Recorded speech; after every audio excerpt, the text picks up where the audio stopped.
Hello, and welcome to this edition of Newsmakers, The Road to Success. I'm Neil McNeil. So glad to have you with us. Now, this is where I have extended conversations with people here in Central North Carolina who are not only making news or have made news, but they're doing so or have done so very successfully. Now, there's a good possibility, especially if you live in Virginia, North Carolina, and even South Carolina. My guest in this episode has had a big influence on your breakfast at one time or another.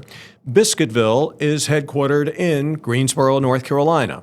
And although it's a relatively small company in the world of fast food breakfasts, it's made and is still making a big mark in the industry for the last couple of years.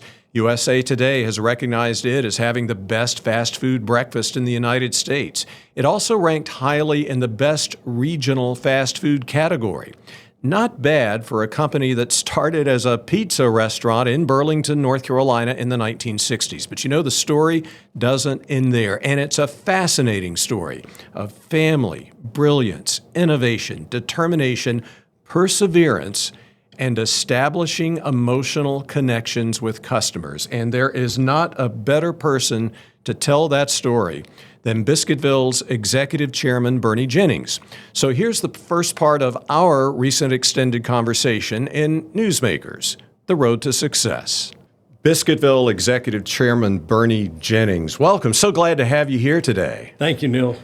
You and I have known each other for a long time. In fact, I like to say, before we had gray hair, but we haven't seen each other in a long time. So it is always good to see you. So welcome to Fox 8. It's good to see you, and thank you for having me. Now, in your honor today, since we're talking about food, I went to a Biscuitville before this started, and I got us both a Biscuitville sausage, egg, and cheese biscuit with scrambled eggs and a sweet iced tea. My favorite. We can't get more Southern. No. We can't get more. And I hear that this is your favorite biscuit. Am I correct? It is my favorite. What is it about? What is it about this that you love so much? As I take a bite here.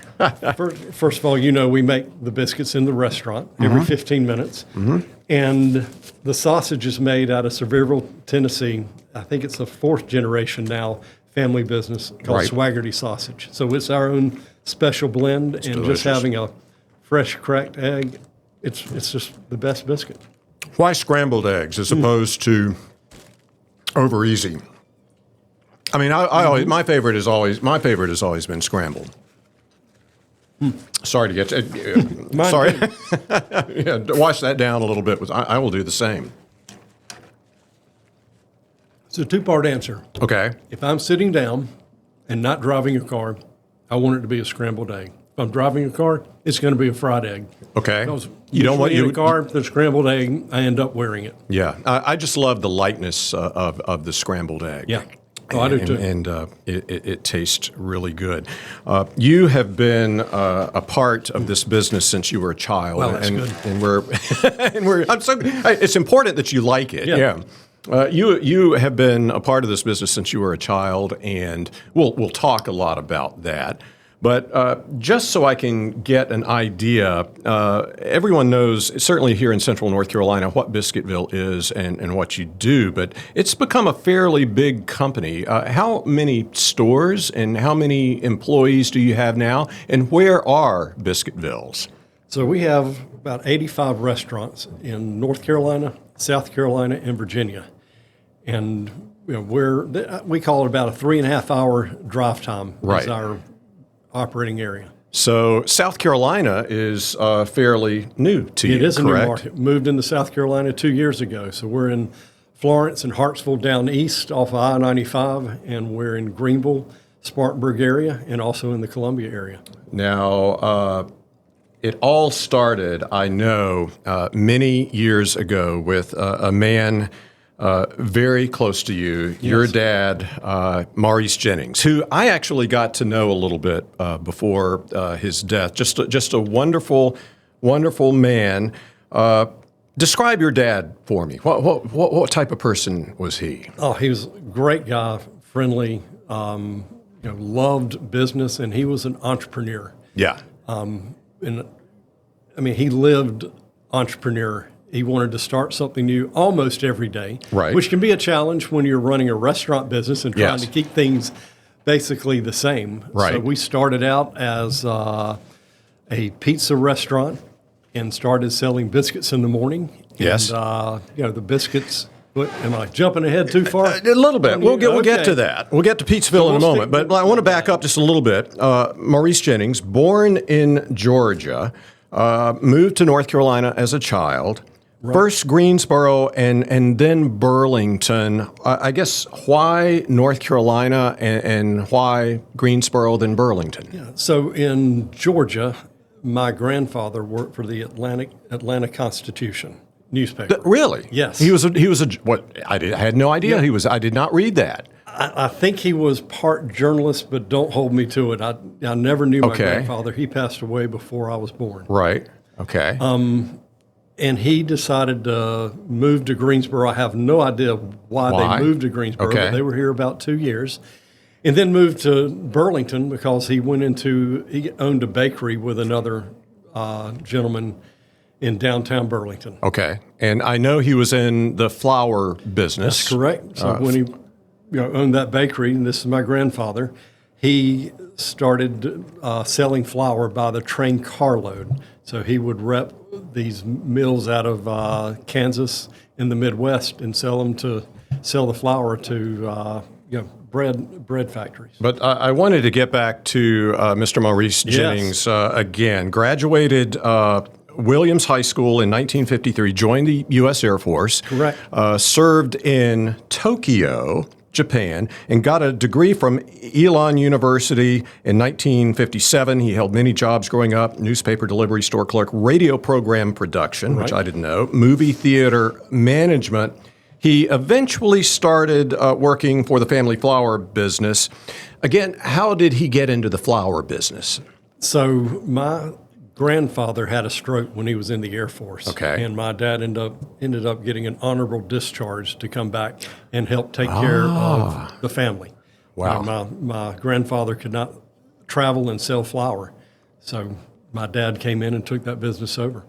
All right. Now, he was selling flour, but to back up even more, he would spend his summers at the family farm in Tennessee. In Tennessee. Near Murfreesboro. And there is a great story, and this story is key to Biscuitville because, and you can't write a story this good, but talk to me about the time I guess it was your grandmother was on her deathbed, and she called your dad and his brother to her bedside. Pick up the story from there because this is great. So it would be his grandmother, my great-grandmother. Oh, okay. Thank you for correcting me. Okay. And he asked my uncle, RB, and my dad to come to the bedside table and gave my dad, since he was the oldest, a choice between the family farm or the biscuit recipe. And my dad chose the biscuit recipe. Wow. Okay, now I've got to ask for the other brother who chose the farm. Yes. I assume, is the farm still in the family? As far as I know, he's told me every now and then, like, where exactly is this farm? And yeah, we had, and I've seen the pictures because the tornado had came through in the early 1900s. Right. Took out the building. So we have a picture of my great-grandparents and their destroyed home. So does your uncle regret not doing the biscuit recipe? My uncle ended up, when my dad, we talked about the fact that he was an entrepreneur, he started a restaurant called The Cutting Board. In Burlington. Pizza restaurants. And when that business really took hold, my uncle took over the flour business. No kidding. Yes. No kidding. I did not know that either. That is not written in most of the history articles of Biscuitville, but that's fascinating. A lot of people assume we would have bought flour from him, but Yes. we buy flour in 25-pound bags. He sold flour by the train carload. Oh, yeah. Wow. Now, Go ahead. talk to me. Your dad was in selling flour. Talk to me about the transition into the restaurant business and how did that come about? I'm talking about Pizzaville. Yeah, I would call it a slow transition. When my dad was the flour salesman, he was traveling all over the Southeast. So he got to see a lot of different restaurants. And he saw a pizza concept, and he said, that might be something we'd want to try. So basically, he started Pizzaville in Burlington, and this, I guess, is either a sign for Pizzaville or it's beside one of the Pizzaville restaurants. There's a Pizzaville restaurant to the left. That was on North Church Street in Burlington. Ah, okay. And it was called Pizza to Go before Pizzaville. Okay, so he did to-go pizza before opening, I guess, a traditional dining room? That's correct. Okay. And how was the pizza business for him? How did that start out? It was really good. We ended up with 12 Pizza to Go restaurants, which they eventually renamed to Pizzaville. Right. And they were Burlington and how spread out? Burlington, High Point, Greensboro, and Durham. Okay. So in the Triad and the Triangle area. Correct. So your dad was sitting there running these 12 Pizzaville restaurants. Talk to me about the transition into what we know today as Biscuitville. What happened next? So, again, he saw down in Georgia, and I can't remember the name of the restaurant, but the place selling biscuit sandwiches. And he thought that was a great idea because with Pizzaville, we opened up for lunch and closed sometime around 8 or 9 o'clock at night. Right. So thought it'd be great to add a breakfast offering. So we started selling biscuits. He had a ham, sausage, and plain biscuits and bacon at the start, and also had a jelly bar, all different kinds of jelly. Okay. You could make your own biscuit. And correct me if I'm wrong, he was still selling pizzas at the time and doing breakfast and I guess lunch and dinner? That's correct. Okay. So the breakfast was just biscuits. And one thing I did want to ask you, Pizzaville, that's kind of where you got your start in the business. Yes. In fact, you told me years ago that you can make a pretty mean pizza. Yes, Is that still the case? It is the case, but I have to admit my wife has taught me a little bit about making pizza too. Yeah, I know your wife, Dina, very well, and I hear she's quite the cook. At what age did you start working with your dad in the Pizzaville restaurants? I typically use my birth date as my employment date, but that doesn't fly very well.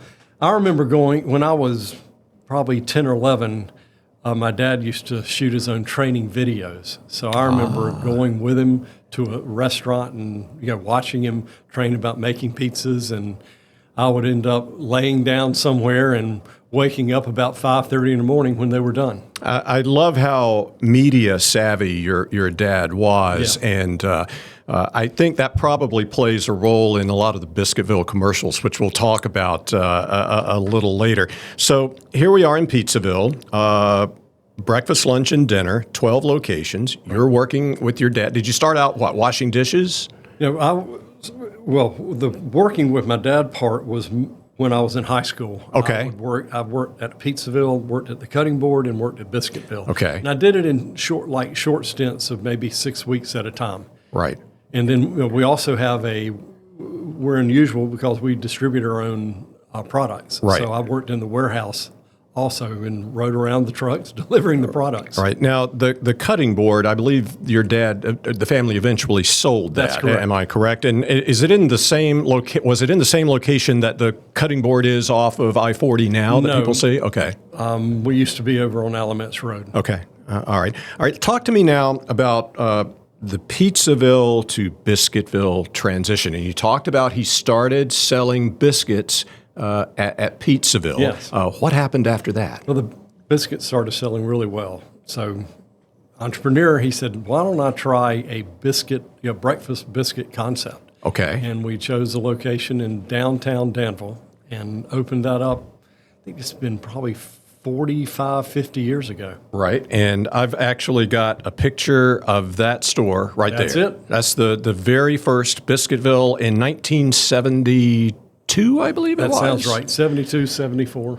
And, I'm looking at how small it is. Did you have the drive-through at first? Did not. No. So this was just a dining room, and you ended up. I know you're still in Danville, but you ended up selling this building fairly recently, I believe. Correct me if I'm wrong. Okay. Yes. All right. Well, that's just an amazing story. And Biscuitville kind of took off from that. Was your dad with Biscuitville at first really using your grandmother's or great-grandmother's secret recipe? Correct me if I'm wrong, great-grandmother or grandmother? My great-grandmother. Was your dad still using, is that recipe still in use today? It is. Same recipe. Same recipe. And I know you can't release the specifics of that biscuit recipe for competitive reasons, but I'm wondering, in a general sense, what is the key to a good biscuit? Other than love? Other than love. There you go. Yeah, love. 3 ingredients. It's the self-rising flour, shortening, and buttermilk. And it's simple. It's pretty simple. Right. One of the things, and this is as far as I'll go in biscuits, is making sure you don't overwork the biscuits. Now, when you say overwork, when you're making biscuits, you don't want to work the dough too much. Okay. So you don't want to give it too much love. So you work it, then you roll it out. I saw that happening this morning when I went to Biscuitville. Yes. And any idea how many biscuits corporately you sell every day? No. Thousands. It's a lot. It's thousands, yes. Thousands. And your best-selling biscuit right now? Still sausage. Still sausage. No kidding. And that has remained consistent throughout. Talk to me about your dad. I know you took over as CEO of Biscuitville in 1999. I wanted to ask you, was your working in the family business, was that always on your radar? Is that something you always saw yourself doing? No. After college, I was working for my dad, but I was doing, I'd call it odd jobs. Right. Odd jobs. He had a company called Cookie Magic, and I was mixing the dough for that company. In addition to all the Biscuitvilles, he had Cookie Magic. Yeah. Based in Burlington. Yes. There was another company called Medivac he started, which is very similar to a reminder program for you to take your medicines. Yeah. Because he found that was a real need for older folks. But there were a lot of different things that I helped him with. And, I started after college working at the cutting board more full-time and Pizzaville. Right. And slowly worked in over to the Biscuitville side. But it wasn't a grand plan that I would come work for my dad. Now, I believe you finished Elon University in 1987. That's correct. Which was exactly, I want to say 30 years from the time your dad got a degree from Elon. What was your degree in? Business finance with with an accounting minor. Perfect. Yes. Perfect to become CEO. Now, when you became CEO of Biscuitville in 1999, how involved did your dad, Maurice, stay in the company? And how difficult was that for you as the new CEO? I mean, did you feel pressure to have to run major decisions by him? So family business is interesting. Yeah. Every entrepreneur who started a family business, that transition to the next generation has been done over and over again with varying degrees of stress and success. And you nailed it on the head. How easy is it for the guy or lady who built it to let go and let the next generation run it? My dad did a pretty good job with that. Pretty good job. Okay. One of I remember. He really loved Chick-fil-A. Interesting. And he thought shutting down on Sunday was a great idea. Which I also think it's a great idea. It works really well for their concept. That's our second busiest day in sales, Sunday. And he kept pressuring me, you need to take a few restaurants and shut them down on Sunday. I said, Dad, we're not Chick-fil-A. Yeah. That's our second busiest day. We just can't do that. Right. So it was little things like that he, because he was an entrepreneur and loved trying things, he was always trying to push me to go down a certain road. Did he have an office in Biscuitville after he retired? Yes, he did. And how often did you see him? When he was in town, every day. Okay. He would stop by, I'd say 4 to 6 hours, at least through lunch, maybe leave, mid-afternoon. But we were in our warehouse in Graham, and it was small. The offices were small, and he had what was a closet for his office. It had no window, and it had the big pipes for the the sprinkler system in there. So it was really odd when people came by and they wanted to meet my dad and saw him sitting in this teeny office that you could barely move a chair in. Right. Talk to me about the decision to move the headquarters from Burlington to Greensboro, and was that done before you became CEO? It was done while I was CEO. While you were CEO. Yes. And talk to me about the reasoning behind that. A couple. When we, as a growing company, we had the need to hire more executive level people. And when we were hiring those, they typically came from the Greensboro market. Okay. And it was a challenge to get them to consider the 35 to 40-minute drive to Graham. Okay. So it made sense just from a recruiting perspective to move to Greensboro. Was that hard for your dad to face, or did he understand that? He lived in Greensboro. He lived in Greensboro. So he was okay with that. Okay, all right. Now, your dad, I want to call his picture back up here. Your dad passed away in September of 2020 at the age of 86. I wanted to ask you, before he passed, did he give you an idea of what he thought about what the company had become? And do you think he was surprised by that? Yeah, I'd say we talked a lot about that, and he was very proud of what the company had become. And I think he really was proud of the culture that we maintained. We think it's really important to take care of our people, because if you take care of your employees and your people, they'll take care of your customers. And on that note, we'll bring this part of our conversation to a close, but the storytelling doesn't stop there. In fact, in part 2, Burney, Jennings, and I will dive deeply into Biscuitville's mission, what it doesn't do that much of the rest of the industry does, why being family-owned is so important, what makes the company's culture so strong, and the keys to its success. That is in part 2 of my conversation with Burney Jennings, which will stream soon if it's not already on MyFox 8 Plus, and drop soon if it hasn't already in podcast form wherever you get your podcast. Again, thank you so much for watching this edition of Newsmakers, The Road to Success. I'm Neil McNeil, and we'll see you next time.